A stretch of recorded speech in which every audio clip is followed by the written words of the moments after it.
कहानी की शुरुआत में हम कुछ अमरीकी फौजियों को देखते हैं जो एक खास मिशन पर जा रहे थे। चारों ओर सन्नाटा था, पर अचानक उनकी नजर एक आदमी पर पड़ी जिसके पास एक बॉम्ब था। उन्होंने तुरंत उसे घेर लिया और कुछ ही पलों में उसे गोलियों से भून दिया। इसके बाद फौजी जेक ने कर्नल मेसन को उस आदमी और बॉम्ब की खबर देकर बॉम्ब को डिफ्यूज करने की इजाजत मांगी। हालांकि मेसन ने उसे इजाजत नहीं दी, लेकिन जेक ने फिर भी बॉम्ब की तार काट डाली। उसी पल वहाँ एक दूसरा बम धमाका हुआ जिसमें कई फौजी मारे गए। जल्द ही चारों ओर से आतंकी बाहर आए और उन्होंने अमरीकी फौजियों पर गोलीबारी शुरू कर दी। चारों ओर अमरीकी फौजी मर रहे थे और अब सिर्फ जेक और मेसन ही जिंदा बचे थे। अचानक जेक को भी गोली लगने वाली थी, पर मेसन ने ऐन वक्त पर उसकी जान बचाई। तभी वहाँ एक हेलीकॉप्टर आया और उन्हें सुरक्षित जगह पर ले गया। इस घटना के 5 साल बाद जेक अब एक आम आदमी की जिंदगी जीने की कोशिश कर रहा था। उस घटना का जेक के दिमाग पर बहुत गहरा असर हुआ था, जिस वजह से उसे हर रोज काफी दवाइयाँ लेनी पड़ती थी। अब वो अर्ल नाम के एक आदमी की दुकान में काम करता था और शाम को अपने परिवार के साथ समय बिताता। वो अपने बेटे सैम से बहुत प्यार करता था। अगले दिन जब वो काम पर गया तो उसने देखा कि कुछ मुश्तंडे अर्ल से पैसे वसूलने आए थे। जब जेक ने उन्हें चुपचाप बाहर निकल जाने को कहा तो उनके लीडर फ्रेश ने अपने गुंडों के साथ उस पर हमला कर दिया। लेकिन जेक कोई नौसिखिया थोड़ी था, उसने बड़ी आसानी से उन सबको धूल चटा दी। आखिरकार फ्रेश बदला लेने की धमकी देकर वहाँ से चला गया। इसके बाद जेक को अपने परिवार की चिंता हुई तो उसने ग्रेस को फोन करके सब कुछ बताया, पर ग्रेस कहने लगी कि उसे खुद लड़ने की बजाय पुलिस को फोन करना चाहिए था। खैर, फिर शाम को जब वो घर लौटा तो उसने फ्रेश की गाड़ी देखी। तभी फ्रेश ने कहा कि मेरा बदला पूरा हुआ और तुरंत वहाँ से फरार हो गया। अब जेक तुरंत अपने घर में घुसा, लेकिन वहाँ का मंजर देखकर उसके पैरों तले जमीन खिसक गई। उसकी पत्नी और बेटे की लाश जमीन पर खून से लथपथ पड़ी थी और बेचारा जेक उसी वक्त फूट फूट कर रोने लगा। कुछ ही देर में पुलिस ने वहाँ आकर जेक से पूछताछ की, लेकिन वो अपना ट्रक लेकर निकल गया। अचानक उसे एक क्लब के बाहर फ्रेश की गाड़ी दिखी और वो बंदूक लेकर अंदर घुस गया। तभी उसने अंधाधुंध फायरिंग शुरू कर दी और फ्रेश की पूरी गैंग को मार डाला। अब फ्रेश की बारी थी, लेकिन फ्रेश कहने लगा कि उसके पास जेक के परिवार को मारने के अलावा और कोई चारा नहीं था। लेकिन जेक ने उसकी एक ना सुनी और उसे जान से मार डाला। इसके 5 महीने बाद अब जेक जेल में था, लेकिन अपनी बीवी बच्चे की मौत के बाद उसकी दिमागी हालत और बिगड़ चुकी थी। एक दिन अचानक जेक से मिलने मेसन आया और उसने कहा कि वो जेक को जेल से रिहा करवाने आया है। लेकिन जेक कहने लगा कि वो अपनी सजा काटने को तैयार है, लेकिन उसे अपने किए पर कोई पछतावा नहीं। फिर कुछ दिन बाद रैमजे नाम का एक आदमी जेक से मिलने आया। उसने कहा कि वो एक खास फोर्स का लीडर है, लेकिन जेक को उसकी बातों में कोई दिलचस्पी नहीं थी, इसीलिए वो उठकर वहाँ से चला गया। फिर शाम को वो अपने परिवार को याद कर रहा था कि अचानक कुछ नकाबपोश लोग उसके सेल में घुस आए और उसे बेहोश करके अगवा कर लिया। बाद में जब उसकी आंख खुली तो उसने देखा कि ये काम रैमजे के आदमियों का ही था। रैमजे ने कहा कि वो काफी समय से जेक पर नजर रखे हुए थे और वो चाहता था कि जेक उसकी फोर्स सेक्शन 8 के लिए काम करे। जेक को उसकी बातों में कुछ खास इंटरेस्ट नहीं था, लेकिन फिर रैमजे ने कहा कि तेरा बेटा तुझे एक हीरो की तरह देखना चाहेगा, एक कैदी की तरह नहीं।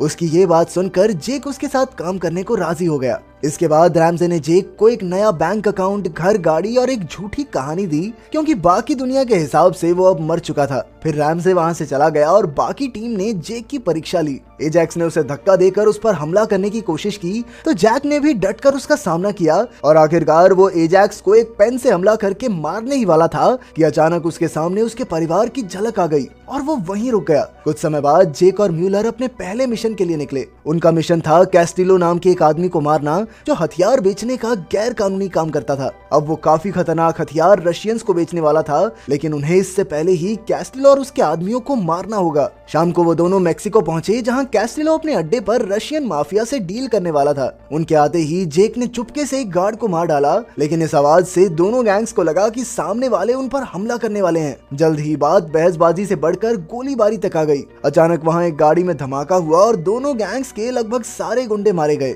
आखिरकार जेक ने बाहर आकर देखा कि गाड़ी में 2 लड़कियां डरकर छिपी हुई थी, लेकिन जेक ने उनकी जान बख्श दी और हथियारों के कागज लेकर लौट आया। लेकिन बाद में रैमजे ने 2 लड़कियों को जिंदा छोड़ने के लिए उस पर बहुत गुस्सा किया। लेकिन फिर जेक कहने लगा कि उसे इंसानों की जान की कोई परवाह नहीं है क्या। इसके बाद रैमजे ने लॉक नाम के एक आदमी को फोन किया और फिर अगले दिन लॉक ने एक होटल में जाकर कई लोगों को मार डाला और आखिरकार अपने शिकार के कमरे तक पहुंच गया। वो आदमी जानता था कि रैमजे रैमजे ने ही लॉक को भेजा है, इसीलिए उसने लॉक को बहुत सारे पैसे देने का लालच दिया, लेकिन लॉक नहीं माना और उसने बड़ी बेरहमी से उसे मार डाला। दूसरी ओर जेक शाम को म्यूलर के साथ एक बार में गया और उससे रैमजे के बारे में जानकारी हासिल करने की कोशिश की, लेकिन वो भी रैमजे की असलियत के बारे में कुछ नहीं जानती थी। बाद में रैमजे ने उन्हें एक नए मिशन पर भेजा जहां उन्हें कुछ खास जानकारी हासिल करके ग्राहम नाम के एक मंत्री को मारना था, क्योंकि उसने देश से गद्दारी की थी। उसके पास Z+ सिक्योरिटी थी, इसीलिए उन्हें बड़ी सावधानी से काम को अंजाम देना होगा। कुछ ही घंटों में वो सब ग्राहम के प्रोग्राम में भेस बदल कर पहुंच गए।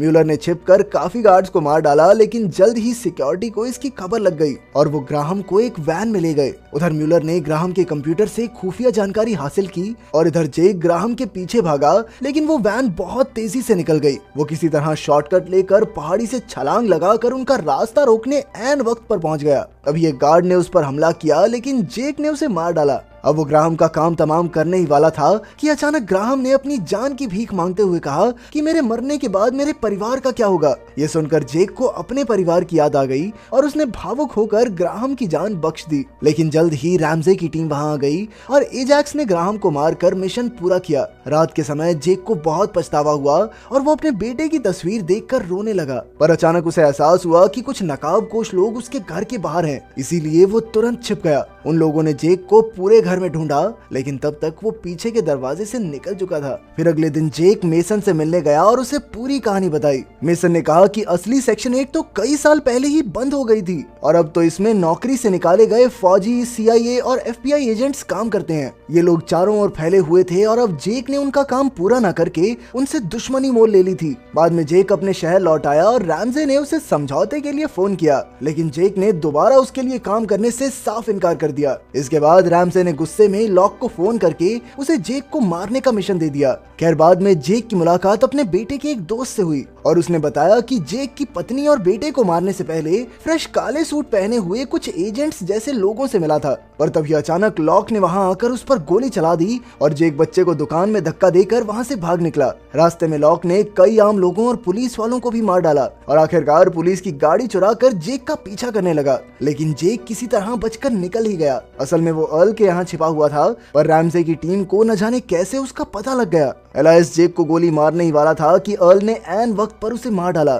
इधर ब्रूनर जेक पर कूद पड़ा और पीछे से एजैक्स ने उस पर गोली चला दी। अब ब्रूनर एजैक्स पर चिल्लाने लगा और इसी मौके का फायदा उठाकर जेक ने पेंचकस से हमला करके उसकी जान ले ली। तभी एजैक्स अंधाधुंध फायरिंग करने लगा, लेकिन जेक ने ब्रूनर की लाश को ढाल बनाकर गोलियों से अपना बचाव किया। जल्द ही उनकी गोलियां खत्म हो गई और दोनों हाथापाई पर उतर आए। दोनों में जबरदस्त लड़ाई हुई और आखिरकार एजैक्स जेक को मारने ही वाला था, लेकिन पीछे से म्यूलर ने एजैक्स को ही मारकर जेक की जान बचाई। इसके बाद वो दोनों अर्ल की गाड़ी में भाग निकले और म्यूलर ने कहा कि उसने जेक की जान सिर्फ इसीलिए बचाई है क्योंकि वो भी सेक्शन 8 छोड़ना चाहती है। आखिरकार वो दोनों मोंटाना के जंगलों में रैमजे की खोज करने लगे, लेकिन तभी अचानक किसी ने पीछे से हमला करके जेक को बेहोश कर दिया। बाद में जब उसकी आंख खुली तो वो रैमजे के अड्डे पर एक कुर्सी से बंधा हुआ था। असल में म्यूलर ने रैमजे के साथ मिलकर जेक को फंसाया था। तभी रैमजे ने एक और आदमी को अंदर बुलाया, लेकिन ये कोई और नहीं बल्कि मेसन था। जब जेक को पता चला कि मेसन भी रैमजे के लिए ही काम करता है तो उसके होश उड़ गए। सच तो ये था कि रैमजे ने ही फ्रेश को पैसे देकर जेक के परिवार का खून करवाया था। आखिरकार रैमजे ने मेसन और म्यूलर को उनके काम के पैसे दिए और फिर उनसे कहा कि उन्हें जेक को मार डालना चाहिए क्योंकि अब उसे साथ रखना खतरे से खाली नहीं। मेसन भी राजी हो गया और वो जेक के कमरे में गया, लेकिन वहाँ अचानक उसने जेक को रिहा करके बताया कि असल में वो सेक्शन 8 को खत्म करने के मिशन पर है, इसीलिए उसे रैमजे से दोस्ती का नाटक करना पड़ा। अब वो चाहता था कि जेक भी इस काम में उसकी मदद करे। इसके बाद उसने अलार्म बजा दिया और गार्ड्स कमरे में घुस आए, पर उन दोनों ने मिलकर सबको मार डाला। जल्द ही वो गोलीबारी करते हुए रैमजे तक आ पहुंचे, पर तब तक रैमजे म्यूलर के साथ कहीं छिप गया और वो जेक को पैसों का लालच देने लगा, लेकिन जेक ने गुस्से में उस पर गोली चला दी। फिर रैमजे कहने लगा कि भाई मेरी कोई गलती नहीं है, ये सब मेसन का किया धरा है, पर जेक को उस पर यकीन ही नहीं हुआ। इन्हीं बातों में अचानक म्यूलर ने जेक पर गोली चला दी, पर तभी मेसन अपने दोस्त की जान बचाने के लिए बीच में आ गया। जेक ने तुरंत मेसन को बचाने की कोशिश की, लेकिन मेसन कहने लगा कि उसकी जान से ज्यादा जरूरी ये मिशन है और कुछ ही पलों में उसने वहीं दम तोड़ दिया। अब म्यूलर ने फिर से उस पर हमला किया और दोनों में जबरदस्त लड़ाई शुरू हो गई। अचानक म्यूलर ने जेक के कंधे में चाकू घोंप दिया, लेकिन जेक ने इसी चाकू से उसकी हत्या कर दी। इसके बाद उसने बाहर निकल कर देखा कि रैमजे एक गाड़ी में भाग गया था। जेक भी उसके पीछे हो लिया और दोनों पागलों की तरह गाड़ी भगाने लगे। अचानक रैमजे का ध्यान भटका और उसका एक्सीडेंट हो गया। जेक उसके पास आया और रैमजे को गोली मारकर उसने मेसन के शुरू किए हुए इस मिशन को पूरा किया। फिर शाम को जनरल सेवॉय जेक से मिलने आया। असल में मेसन सेवॉय के लिए ही काम करता था। सेवॉय ने जेक की काबिलियत देखकर उसे पुलिस में नौकरी का ऑफर दिया, लेकिन जेक ने कहा कि अब उसके पास लड़ने की कोई वजह नहीं है। आखिरकार वो घर आ गया, लेकिन वहाँ लॉक उसका इंतजार कर रहा था। वो अपना अधूरा मिशन पूरा करने आया था। जल्द ही दोनों एक दूसरे पर चाकू से वार करने लगे। लड़ाई के दौरान लॉक ने अचानक जेक को जमीन पर फेंका और जेक ने तुरंत अपनी बंदूक उठाकर लॉक को मार डाला। अगली सुबह जेक सब कुछ छोड़ छाड़ कर एक बस में बैठकर निकल पड़ा, पर तभी उसकी नजर एक माँ पर पड़ी जो अपने बेटे के साथ खेल रही थी। उसे देखकर जेक को अपना परिवार याद आ गया। उसने सेवॉय को फोन करके कहा कि वो नौकरी करने के लिए तैयार है, क्योंकि जैसा उसके परिवार के साथ हुआ, अपनी निगरानी में वो किसी और के साथ वैसा नहीं होने देगा।